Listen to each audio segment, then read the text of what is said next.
지난 2주 동안 장마로 인해 가지고 전기가 누전돼서 어두운 가운데서 예배를 드렸습니다. 그러다가 보니까 인사도 또 제대로 못하고 여기서 보니까 여러분들 얼굴도 제대로 안 보이고 사모님이 집에 가서 지난주에 이런 얘기를 하더라고요. 지난주보다 이번 주 예배를 열심히 드린 사람이 저 늘어났다는 거예요. 사모님이 뒤에서 다 보고 나한테 다 얘기해 줘. 여기서는 여러분도 껌껌해서 안 보였어요. 근데 오늘은 조금 더 잘 드리면 좋겠다. 할렐루야. 그래서 옆에 분하고 뒤에 분하고 앞에 분하고 2주 동안 인사 못했는데 한번 따라합니다. 내가 복받은 사람입니다. 인사 한 번씩 하십시오. 옆에 분하고도 하시고요. 뒤에 분하고도 하시고요.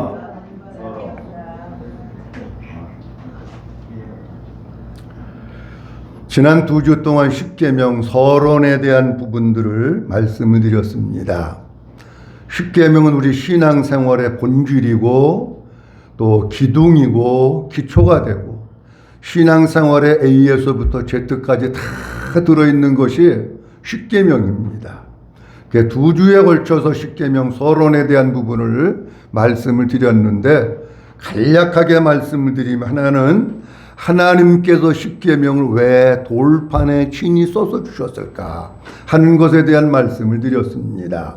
이유가 몇 가지 있는데 하나는 신적인 권위, 그 다음에 신적인 기원, 그 다음에 또 하나는 십계명을 하나님은 돌판에 써서 주셨지만 우리 보고는 마음판에 새기라고 십계명을 돌판에 써서 주셨습니다.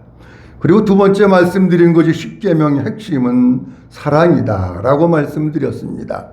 하나님 사랑과 사람 사랑, 이게 십계명의 핵심인데 하나님께서 우리에게 말씀하시면서 뭐를 말씀하고 있느냐고 하면 하나님 사랑과 사람 사랑에 있어 가지고 우선순위를 바로 해야 된다는 겁니다. 하나님은 하나님을 먼저 사랑하고 그리고 이웃을 사랑하라고 말씀하셨는데 만약에 어떤 사람이 사람을 먼저 사랑하고 하나님을 사랑한다면 우선순위가 바뀐 거예요. 그러면 하나님 사랑이 뒤로 처지기 때문에 하나님을 온전히 사랑할 수 없습니다. 그리고 또 말씀드린 게 하나님께서 우리에게 십계명을 주신 이유는 한번 따라합니다. 지키라고 주셨습니다. 지키라고 주신 거예요. 하나님께서 지키라고 주셨는데 이 십계명을 잘 지키기 위해서는 하나는 잘 들어야 합니다. 그 다음에 또 하나는 배워야 합니다. 듣고 배워야 십계명의 의미가 뭔지를 알아서 그 십계명을 지키는 겁니다. 그 다음 마지막으로 말씀드린 것이 십계명을 통해서 하나님께서는 우리들에게 신앙생활의 균형 잡기가 중요함을 말씀하셨습니다. 신앙생활을 하는데 균형이 잘 잡혀야 됩니다. 하나님 사랑과 사람 사랑. 어떤 사람은 하나님과의 관계는 좋은데 사람과의 관계가 어색한 사람이 있어요. 불편한 사람이 있어요. 어떤 사람은 사람과의 관계는 너무 좋은데 하나님과의 관계가 너무 먼 사람이 있어요. 이게 균형이 안 잡히면 우리의 신앙생활이 건강하고 온전한 신앙생활이 하기가 어렵습니다. 여러분 신앙생활하면서 어느 쪽으로 너무 많이 치우치지 마시고 하나님 사랑과 사람 사랑 이 관계를 갖다가 균형을 잘 잡아나가면서 믿음의 삶을 살아나갈 수 있기를 주님의 이름으로 축원합니다. 오늘 십계명 가운데 첫 번째 계명 말씀드리려고 하는데 오늘 제목을 이렇게 잡았습니다. 한번 따라합니다. 십계명의 주춧돌. 십계명의 뭐예요? 주춧돌입니다. 주춧돌이라고 하는 것은 건물을 세우는 데 있어서 기초를 튼튼히 하고 하기 위해서 기둥을 세우는데 기둥 밑에다가 튼튼하게 돌을 놓는 것을 주춧돌이라 그럽니다. 우리 예수님은 마태복음 7장에서 반석 위에 지은 집과 모래 위에 지은 집에 대한 말씀을 하시면서 이렇게 말씀을 하십니다. 비가 내리고 창수가 나고 바람이 불어 그 집에 부딪히되 무너지지 아니하나니 이는 시작 이는 그 주초를 반석 위에 놓은 까닭이요. 반석 위에 집을 지은 것은 왜 비가 내리고 바람이 불고 창수가 나고 홍수가 나고 그랬는데 안 무너졌느냐? 그 주추를 어디에 놓았다고요? 반석 위에 놓았다는 거예요. 그러니까 여러분, 주춧돌을 어떻게 쓰느냐에 따라서 집이 쉽게 무너지고 기둥 하나가 쓰러지면 집은 쓰러지는 거예요. 그렇잖아요? 그러니까 주춧돌을 어떻게 놓느냐에 따라서 그 집이 건강하게 100년, 200년이 가느냐, 조금 살다 보니까 기울어져가지고 쓰러지느냐, 이게 주춧돌에 걸려있다라고 하는 겁니다. 십계명에 있어가지고 십계명을 떠받치고 있는 주춧돌과 같은 계명이 있습니다. 그게 뭐냐고 하면 첫 번째 계명입니다. 3절 말씀에 보면 첫 번째 계명은 이렇게 주님이 말씀하고 있습니다. 다 같이 봅니다. 시작. 너는 나 외에는 다른 신들을 내게 두지 말라. 첫 번째 계명이 아주 짧아요. 두 번째 계명서부터 설명도 있고 길어요. 근데 첫 번째 계명을 뭐라고 말씀하고 있느냐면 너는 나 외에는 뭐를? 다른 신들을 내게 두지 말라. 이렇게 말씀을 하십니다. 제가 십계명을 이렇게 쭉 보면서 뭘 깨달았느냐고 하면 이걸 깨달았어요. 10가지 계명을 떠받치고 있는 주춧돌이 있는 거야. 그 10가지 계명을 떠받치고 있는 주춧돌이 바로 첫 번째 계명이고, 너는 나 외에 다른 신들을 내게 두지 말라고 하는 주춧돌 첫 번째 계명 위에 9가지 계명이 다 세워져 있는 거예요. 무슨 얘기냐고 하면 이런 얘기입니다. 첫 번째 계명, 너는 나 외에는 다른 신을 내게 두지 말라. 이 말씀이 이해가 되고 마음에 녹아지게 되면 두 번째 계명도, 세 번째 계명도, 네 번째 계명도, 다섯 번째 계명도 다 지킬 수 있어요. 안식일을 기억하여 거룩하게 지키라. 그것도 첫 번째 계명만 되면 되는 거예요. 내 부모를 공경하라. 그것도 첫 번째 계명이 되면 되는 거예요. 간음하지 말라, 도둑질하지 말라. 첫 번째 계명만 이 속에서 녹아지고 여러분들이 분명히 이해를 한다면, 마음속으로 믿는다면 나머지 9가지 계명은 하나님께서 지킬 수 있도록 해주시는 거예요. 그러니까 이 첫 번째 계명이 주춧돌과 같은 계명이기 때문에 너무 중요한 계명입니다. 자, 오늘 본문 말씀을 보면서 십계명의 주춧돌에 대해서 여러 가지 말씀드려야 되는데 오늘 2가지만 말씀드리려고 합니다. 첫째 계명은 하나님과 하나 되어 살라는 것입니다. 한번 따라합니다. 첫째 계명은 하나님과 하나 되어 살라는 것입니다. 아주 중요한 얘기입니다. 첫 번째 계명은 하나님과 뭐 되어 살라는 계명이라고요? 하나 되어 살라는 계명. 첫 번째 계명이 주춧돌 계명인데 너무 중요한데, 첫 번째 계명을 통해서 주님 우리에게 말씀하시고 싶은 것이 뭐냐고 하면 하나님과 하나 되어서 살라고 하는 겁니다. 여러분, 하나님께서 돌판에다가 친히 십계명을 써서 주셨습니다. 어떤 계명이 더 중요하고 어떤 계명이 덜 중요한 게 아닙니다. 하나님께서 돌판에 10가지 계명을 써서 주셨기 때문에 10가지 계명이 다 중요한 겁니다. 믿어주시면 아멘.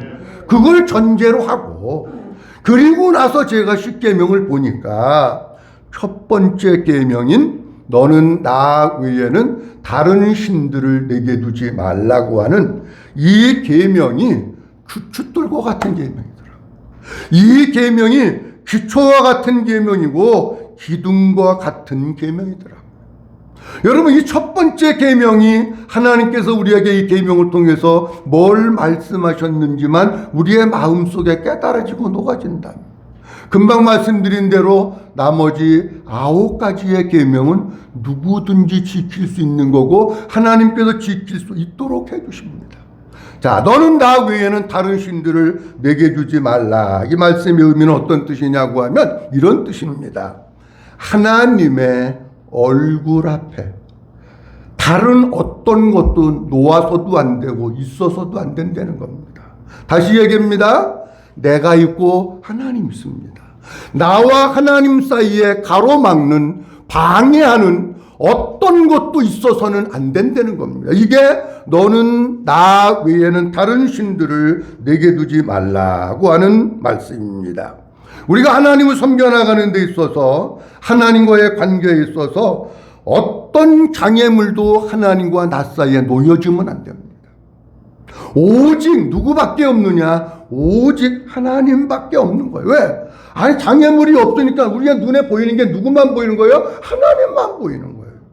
그러면 하나님과 우리 사이에 어떤 장애물이 있다고 할 것 같으면은 하나님과 우리는 하나 되어 살 수 없습니다. 온전히 하나님과 하나 되어서 살아야 하나님과 연합된 관계가 되고, 이게 뭐냐고, 이게 복음으로 사는 거예요.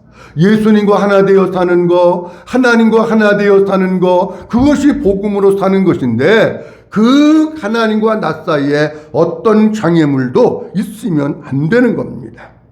하나님께서 에덴 동산에 먼저 아담을 만드셨습니다. 그리고 아담의 갈빗대를 취해서 여자를 만드시고 아담에게로 데리고 오셨습니다.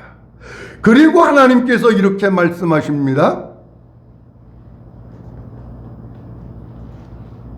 이러므로 시작. 이러므로 남자가 부모를 떠나 그의 아내와 합하여 둘이 한 몸을 이룰지로다. 아멘. 하와 여자를 만드시고 그 여자를 아담에게로 이끌어 오신 거예요. 그리고 나서 하나님이 말씀하시는 거예요. 이러므로 남자가 부모를 떠나 그의 아내와 어떻게 하여? 합하여 둘이 한 몸을 이룰지로다 말씀합니다. 우리가 갖고 있는 개역개정 말고 개역성경은 그 아내와 연합하여 이렇게 되어 있습니다. 원문의 뜻은 이렇게 되어 있습니다. 원문의 뜻은 서로 연합하다, 서로 달라붙다, 굳게 결합하다 라고 하는 의미입니다. 그러니까 사람이 됐든지 물건이 됐든지 서로 달라붙어서 연합이 되어가지고 하나가 된 거, 그것을 뭐라고 그러느냐고 하면 연합, 합하여 라고 하는 뜻입니다. 자, 그럼 이건 이런 얘기입니다. 남자와 여자가 만나서 결혼을 해가지고 산다고 하는 것은 어떤 것이냐고 하면 둘이 하나 되어 사는 거예요.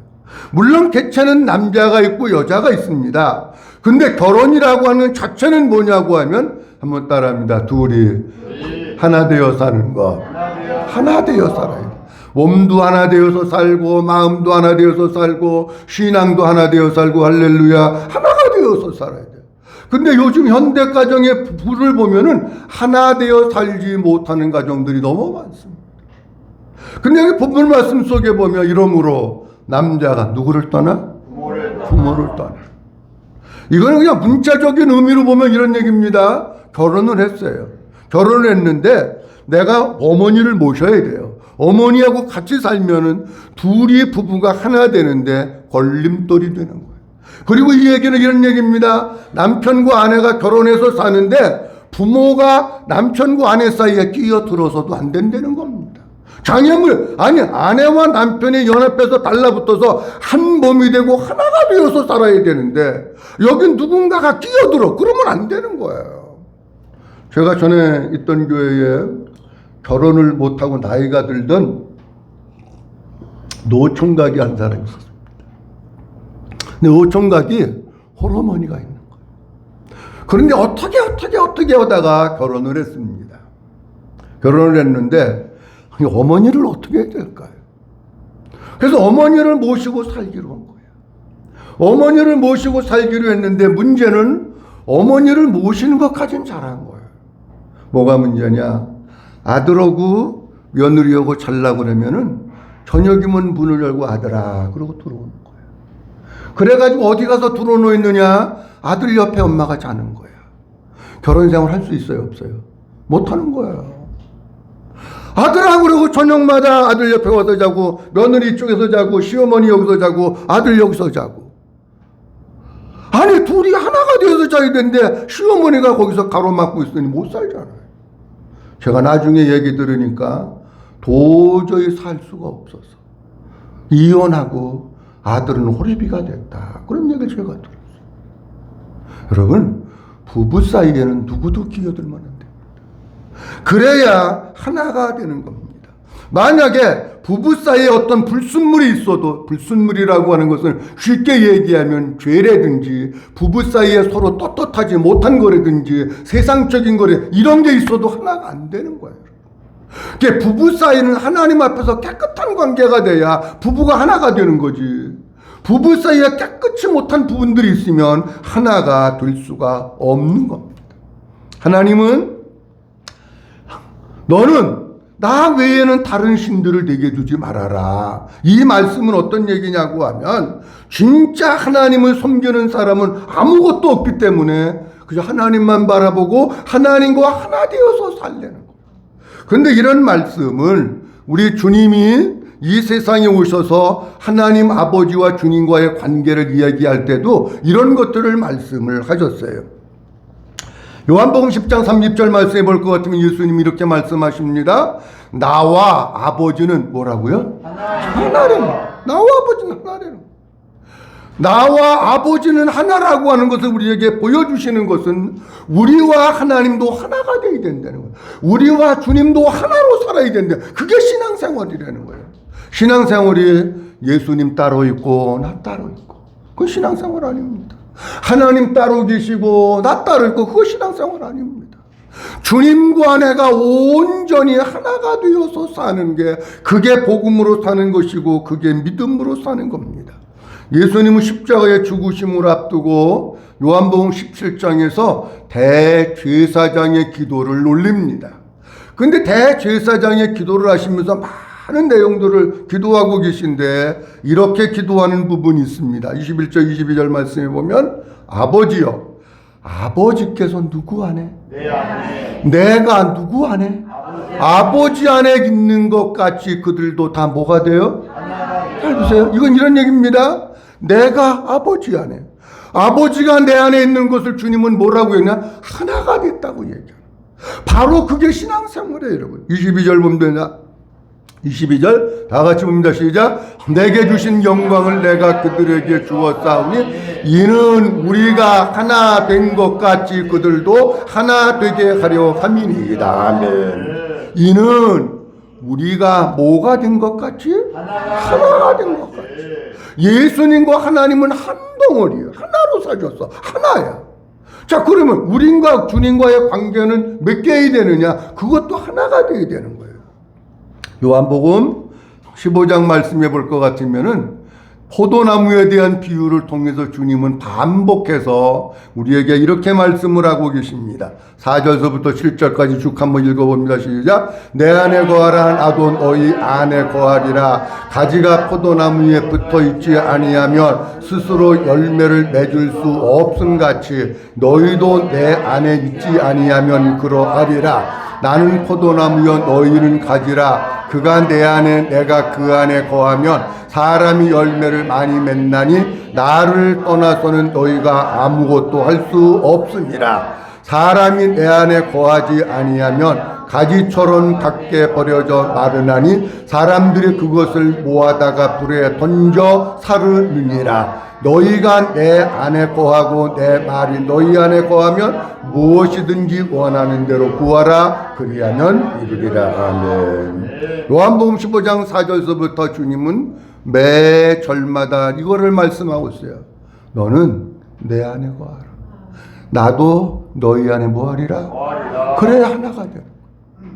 예수님이 내 안에 내가 예수님 안에 살아야 돼. 5절 말씀에도 보면 이렇게 말씀하고 있습니다. 나는 포도나무여 너희는 가지라. 한번 따라합니다. 그가 내 안에, 내가 그 안에 거하면. 예수님 말씀하신 거하고 똑같은 거예요. 아버지가 내 안에 내가 아버지 안에, 그게 하나님과 내가 하나 되었습니다. 하나입니다. 그 얘기나 내가 그 안에 그가 내 안에, 예수님이 내 안에 내가 예수님 안에 살아가는 것이 하나 되는 삶을 살아나가는 것이고, 그런데 그렇게 안 살면 나를 떠나서 아무것도 못한대요. 6절 말씀 보도록 합니다. 사람이 내 안에 뭐하지 아니하면 거하지 아니하면 가지처럼 밖에 버려서 말라지고 사람들이 모아다가 불태워버립니다. 하나 되어 사는 게 내가 사는 길이라는 거예요. 7절 말씀에도 똑같이 나옵니다. 너희가 내 안에 거하고 내 말이 너희 안에 거하면. 무슨 얘기냐고 하면 똑같은 얘기예요. 예수님이 내 안에, 내가 예수님 안에 거해야지 기도하는 게 응답된다는 거예요. 그게 하나 되어 사는 거예요. 우리 사랑하는 성도 여러분, 하나님께서 십계명을 통해서 우리에게 말씀하신 거, 너는 다른 신들을 내 앞에 두지 말아라. 이 말씀 무슨 얘기냐고 할 것 같으면은 나와 너 사이의 중간에 가로막는 장애물 어떤 것이든지 있으면 안 된다. 그것은 내 앞에 하나님만 있는 거예요. 그러니까 뭐 하는 거냐? 하나님과 하나 되어 사는 게 십계명 첫 번째. 여러분, 우리가 진짜 예수님 안에 거하고 예수님이 내 안에 거하고 우리가 주님과 하나 되어 살면은, 아니 계명 못 지킬 게 뭐가 있습니까, 여러분? 아니 이게 안 되니까 못 지키는 거 아니에요? 이게 안 되니까 도둑질하고 간음하고 주일범하고 우상숭배하고 그러는 거 아닙니까, 여러분? 아니 그러니까 주님과 하나 되어서 주님으로 사는데 못할 게 뭐가 있느냐고. 우리는 신앙생활을 하면서 주님은 하나님 보좌 우편에 계시고 나는 여기 있어. 주님과 나는 따로 떨어져 살고 있는 거야. 하나가 안 되니까 믿음 생활이 안 되는 거예요. 우리 사랑하는 성도 여러분, 주님이 내 안에 내가 주님 안에 주님과 하나 되어서 사는 성도들이 될 수 있기를 주님의 이름으로 축원합니다. 두 번째로는, 첫 번째 계명은 주님으로 만족하며 살라는 것입니다. 한번 따라합니다. 첫 번째 계명은 주님으로 만족하면서 살라는 것입니다. 주님으로 만족하며 살라는 것입니다. 제가 얘기 많이 안 합니다. 두 가지만 말씀드립니다. 십계명 가운데 첫 번째 계명의 의미가, 첫째는 뭐라고 그랬어요? 예? 옳지. 한번 크게 한번 합니다. 하나님과 하나 되어 살라는 것입니다. 두 번째로는 어떤 의미가 있느냐고 하면 주님으로 만족하며 살라는 것입니다. 금방 말씀드렸어요. 내가 여기 있어요. 하나님이 여기 계셔요. 하나님과 나 사이에 가로막는 어떤 죄도 어떤 권리적거림도 없어요. 우리의 눈에는 누구만 보이느냐고 할 것 같으면 주님만 보이는 거예요. 하나님만 보이는 거예요. 아멘. 여러분, 신앙생활은요 끊임없이 주님만 보는 거예요.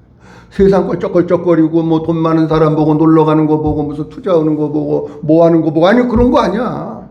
신앙생활은 우리의 일생 다하는 순간까지 여기 자꾸 뭐가 왔다 갔다 하면 안 돼. 주님만 보여야 되는 거예요. 우리가 아까 찬송가 288장을 불렀는데, 주 안에 기쁨 누림으로 마음의 풍랑에 잔잔하니 세상과 나는 간 곳 없고 구속한 주만 뭐하더라? 보인다고. 세상과 나는 간 곳 없고 아버지와 나 사이 아무것도 가려지는 것이 없으면 주님만 보이는 거예요. 하나님과 연합되고 하나님과 하나 되는 가로막는 것들이 없으니까, 걸림돌이 없으니까 오직 주님만 보이는 거예요. 그럼 여기서 우리가 이렇게 생각해야 됩니다. 오직 주님만 보인다고 하는 것은 어떤 의미일까? 그냥 정말 주님만 이렇게 쳐다보고 살아야 되느냐? 물론 그런 의미도 있지만, 주님만 보인다고 하는 것, 하나님만 보인다고 하는 것은 하나님으로 만족하면서 사는, 주님만 보인다고 하는 것은 주님으로 만족하면서 사는 거예요. 왜 그러냐고 할 것 같으면 주님밖에 없잖아. 그렇죠? 뭐 주님 여기 뭐 투자하는 사람 황금덩어리 뭐 그런 게 없어. 주님만 있으니까 주님으로 만족하면서 살라고 하는 것이 첫 번째 계명입니다. 우리가 주님으로 만족하면서 살지 못하니까 자꾸 다른 걸 바라보니까 우상 숭배도 하는 것이고, 그냥 뭐 일관적으로 살고 세상에 빠지기도 하고 죄도 짓고 그러는 게 왜 그러느냐고 할 것 같으면요, 주님으로 만족하지 못하기 때문에 그래요. 내 영혼의 은총이 뭐 3절에 보면 높은 산이 거친들이 초막이나 궁궐이나 내 주 예수 모신 곳이 그 어디나 하늘나라. 여러분, 우리가 천국에 살면 무슨 모자라는 게 있습니까? 없어요. 천국에 살면 그냥 주님으로 만족하면서 사는 거예요.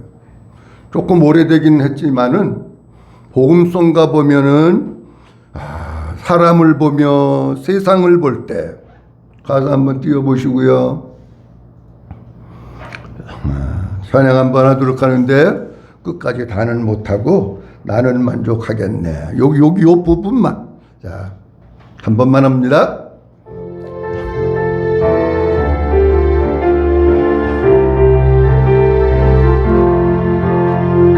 사람을 보며 세상을 볼 때 만족함이 없었네. 나의 하나님 그분을 볼 때 나는 만족하였네. 더 하면 좋은데 또 조금 일찍 끝내드려야 되니까 거기까지만. 사람을 보며 세상을 볼 때 뭐가 없었다고요? 만족함이 없어요. 세상에 그거 다 내 것도 아니야. 욕구 불만만 생기고 승질만 나고 짜증만 나지. 그거 만족 안 옵니다. 나의 하나님 그분을 뭐 할 때? 나는 어떻게 산다고요? 아니 예수님으로 만족하면서 사는 겁니다. 그런데 잘 보세요. 사탄은 이런 역할을 합니다. 우리는 주님만 있으면 만족하는. 여러분 에덴 동산에 하나님께서 모든 걸 다 주셨어. 하나님도 거기 계셔. 아담과 하와가 하나님으로 만족하면서 살고 에덴 동산 누리면서 살고, 아니 그러면 되는 거예요. 근데 그 마귀가 들어와 가지고 자꾸 하나님으로 만족하면서 살지 못하도록 하기 위해서 뭐를 넣어주냐고 하면, 한번 따라합니다. 욕심. 그걸 넣어주는 거야. 그 마음속에다 자꾸 욕심을 넣어가지고, 아니 그래도 그거 너 만족 없어, 저거 한번 따먹어봐. 그럼 얼마나 좋은지 몰라. 얼마나 맛있고 막 하나님 같이 되고 눈도 밝아지고 막 너무 좋아. 라식 수술 안 해도 되고 라섹 수술 안 해도 돼. 예, 제가 조금 붙인 거예요. 아니 눈이 밝아진다는데 몽골 사람들은 4.0이다 그러면 너는 8.0 될 수 있어. 너무 좋아. 그래가지고 자꾸 이 속에 욕심을 갖다가 자꾸 집어넣어가지고 만족하지 못하게 하는. 그러니까 그 욕심이 하나님과 사람 사이에 뭐라 그러냐, 그게 가로막아버리는 거예요. 여러분 우리가 이 세상에 살면서도 마찬가지입니다. 욕심이 잉태한 죄를 낳고, 죄가 장성한 즉 뭐를 낳는다고요? 사망을 낳는다. 욕심이 있으면은요, 하나님과 우리 사이의 관계를 가로막고 그것이 우상이 되고, 그것 때문에 우리는 뭘 누리지 못하면서 사느냐고 하면 만족을 누리지 못하고 사는 거예요. 그러니까 주님은 우리에게 이렇게 말씀하십니다. 먹을 것과 입을 것이 있은지 족한 줄로 알고 살라. 아멘. 한번 따라합니다. 먹을 것과 입을 것이 있은지 족한 줄로 알라. 여러분 보세요. 하루 살면서 하루 세끼 우리는 쌀 없어서 우리 세끼 날마다 굶으면서 살아요. 아니 그런 분 계십니까? 없습니다. 여러분도 하루를 살고 일주일을 살면서 입을 옷이 없어가지고 목사님 나는 집에서 혼입을 하나 덮고 그러고 삽니다. 그런 분 계십니까? 없습니다. 여러분 사람의 욕심은 한도 없고 끝도 없습니다. 그것 때문에 우리는 뭘 못 누리냐? 만족함을 누리지 못하고 사는 겁니다. 복음으로 산다는 것은, 예수님으로 산다는 것은 예수님으로 만족하며 산다는 것입니다. 예수님으로 만족하며 살기 위해서는 모든 것에 만족하신 주님, 우리 안에 오셔서 나를 통치하시고 다스려 주셔야 됩니다. 우리가 주님 안에서 살면 주님이 우리 안에 있고 내가 주님 안에 삶으로 말미암아 그 만족하신 주님으로 인해서 우리가 늘 만족하면서 살면서 부족함이 없습니다. 우리 주님 안에는 모든 것이 다 있습니다. 한번 따라합니다. 예수님 안에는 모든 것이 다 있습니다. 예수님 안에는 모든 것이 다 있습니다. 예수님 안에 생명이 있습니다. 예수님 안에 위로가 있습니다. 예수님 안에 소망이 있고, 예수님 안에 평안이 있고, 예수님 안에 죄사함이 있고, 예수님 안에 용서가 있고, 예수님 안에 회복이 있고, 예수님 안에 소망이 있고, 예수님 안에 사랑이 있고, 은혜도 있고, 모든 게 다 예수님 안에, 예수님 안에서 예수님으로 만족하면서 살 수 있기를 주의 이름으로 축원합니다. 시편 기자 다윗의 모습을 보면은요, 저는 늘 도망다니고 쫓김의 삶을 얼마나 많이 살았는지. 그는 만족할 환경이 없었어요. 그런데 시편에 보면 이렇게 고백합니다. 여호와는 나의 목자시니 내게 뭐가 없다고요? 부족함이 없대요. 왜? 하나님으로 만족하면서 사니까 부족함이 없는 거예요. 아니면 돈이 많아서 부족함이 없다는 얘기가 아니고 하나님으로 사니까 부족함이 없다는 겁니다. 사도 바울은 하나님을 만나고 우리 주님을 만나고 남은 여생을 복음을 위해서 생명을 살리는 이 일을 위해서 온 일생을 갖다가 바쳤습니다. 그런데 바울의 가는 길이 형통하고 좋은 길만 있었던 것이 아니고 가시밭길과 같은 길이 있었습니다. 바울이 가는 길은 십자가의 길이었고 바울이 가는 길은 고난의 길이었고 핍박의 길이었습니다. 그럼에도 불구하고 사도 바울은 뭐라고 말씀하고 있느냐고 하면 빌립보서 4장에 이렇게 말씀하고 있습니다. 빌립보서 4장 11절 말씀.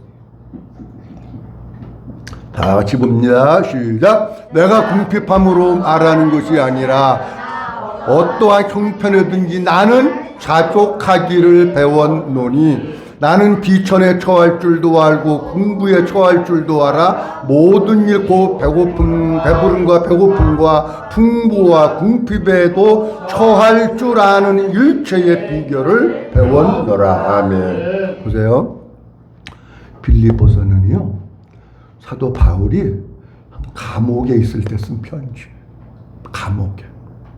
제가 엊그저께 우연히 성기순례에 대한 그 기독교 무슨 방송인지 모르는데 그게 나오는데 사도 바울이 있었던 감옥이 나오더라고요. 이게 사도 바울이 있었던 근데 참 그쪽 나라는 난 그거 볼 때마다 대단한 게 아니 그런 유적지를 우리나라 같으면 막 밀고 막 아파트 짓고 막 회사 짓고 막 뭐 할 때 뭐 길래 아니 그런 거 그렇게 보존을 해놨어. 근데 보니까 사도 바울이 거하던 감옥이라 그러는데요. 와 거기서 어떻게 살았을까? 아니 내가 사도 바울 감옥을 보면서 나는 우리나라 뭐 감옥에 뭐 들어가 보진 않았지만 듣는 얘기에 의하면 사람들이 우리나라 감옥은 호텔이라는 거야. 우리나라 교도소는 호텔이라는 거야. 아니 사도 바울 이런 데서 어떻게 있었을까? 근데 보세요. 지금 사도 바울이 감옥에서 얘기하는데 내가 궁핍함으로 말하는 것이 아니라 어떠한 뭐든지 형편이든지. 내가 지금 어떤 형편이 있어요? 감옥에 갇혀 있는 거예요. 감옥에 갇혀 있는데 나는 뭐 하기를 배웠다고요? 자족한다는 거예요. 여기에 자족한다고 하는 것은 충분하다라고 하는 뜻에서부터 왔는데 어떤 뜻이냐고 하면 만족하다 그런 뜻입니다. 사도 바울은 감옥에 있으면서도 만족했던 거예요. 아니 뭐가 만족할 게 있어요 여러분. 나 감옥 보니까 와 하루 저녁 두고도 못 자겠더라고. 아니 그래서 바로 거기서 만족했다는 거예요. 뭐 때문에 만족했느냐고 하면 주님 때문에 만족한 거예요. 예수님으로 만족하니까 어떤 형편에든지 내가 만족하기를 배웠다. 여러분 여러분들 가정에 돈 500만 원 있으면 만족할 것 같습니까? 아니에요. 아유 500만 원 있으면 200만 원만 더 있으면 좋겠네. 그러지? 200만 원 더 해가지고 700만 원 있으면 만족되나요? 안 됩니다 여러분. 사람의 욕심은 끝이 없고 한이 없기 때문에 만족이라는 게 없어요. 우리가 가장 행복하게 살 수 있는 비결은 뭐냐? 한번 따라합니다. 예수님으로 만족해야 한다. 아멘. 첫 번째 계명 3절 말씀에 너는 나 외에는 다른 신들을 내게 두지 말라. 다 같이 한번 읽습니다. 시작. 너는 나 외에는 다른 신들을 내게 두지 말라. 자 오늘 10계명 가운데 첫 번째 계명은 규추돌고 같은 계명이다 말씀드렸습니다. 요 첫 번째 계명이 이해가 되고 마음속에 녹아지면 나머지 9개 계명은 다 우리가 지킬 수 있는 거고 주님이 지킬 수 있도록 해주시는 거예요. 내가 막 지켜야지 안 지키면 벼락 맞으면 안 되지.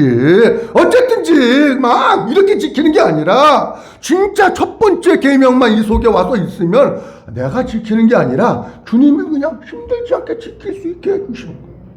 아멘. 오늘 첫 번째 계명의 의미를 두 가지 말씀드렸는데, 하나는 하나님과 하나 되어 살라고 하는. 여러분, 신앙생활의 본질은 하나님 따로 나 따로 주님 따로 나 따로가 아니라 주님과 하나 되어 사는 거예요. 내가 주님 안에, 주님이 내 안에, 주님과 하나 되어 살고, 첫 번째 계명의 두 번째 의미는 나와 하나님 사이에 걸림돌이나 장애물이 없기 때문에 그 주님만 바라보는 것인데, 주님만 바라본다고 하는 것은 주님으로 만족하면서 살려는 거예요. 세상 것으로는 만족할 수 없습니다. 주님으로만 만족할 수 있습니다. 사랑하는 성도 여러분, 주님과 하나 되어 살고 주님으로 만족하면서 사는 우리 모든 성도이 될 수 있기를 주님의 이름으로 축원합니다. 기도합니다. 전능하신 아버지 하나님, 은혜를 감사합니다. 8월 마지막 주일 우리에게 주시고, 오늘도 아버지 앞에 찾아와서 예배하며 십계명 신앙의 주춧돌에 대한 말씀 우리에게 주심을 감사합니다. 하나님께서 우리가 꼭 마음판에 새기고 그대로 살아야 될 10가지 계명을 주셨는데, 첫 번째 계명이 주춧돌과 같은 계명입니다. 하나님, 첫 번째 계명이 마음속에서 녹아지고 이해가 되면 나머지 9개의 계명은 저절로 지킬 수 있도록 주님이 해주십니다. 첫 번째 계명의 의미 두 가지로 오늘 말씀을 나눴습니다. 하나님과 하나 되어 살고 주님과 하나 되어 살면서 주님으로 만족하면서 살라고 하는 것이, 너는 내 앞에 어떠한 신들도 다른 신들도 어떤 장애물도 주지 말라고 하는 말씀의 의미입니다. 우리 사랑하는 성도들, 나 혼자 살지 말게 하시고 주님과 하나 되어 살게 하시고 세상 것으로 만족하지 말게 하시고 주님으로 만족하면서 사는 귀한 성도들 되도록 축복해 주시옵소서. 모든 영광 아버지께 올려드리옵고 주 예수 그리스도의 이름으로 기도하옵나이다. 아멘.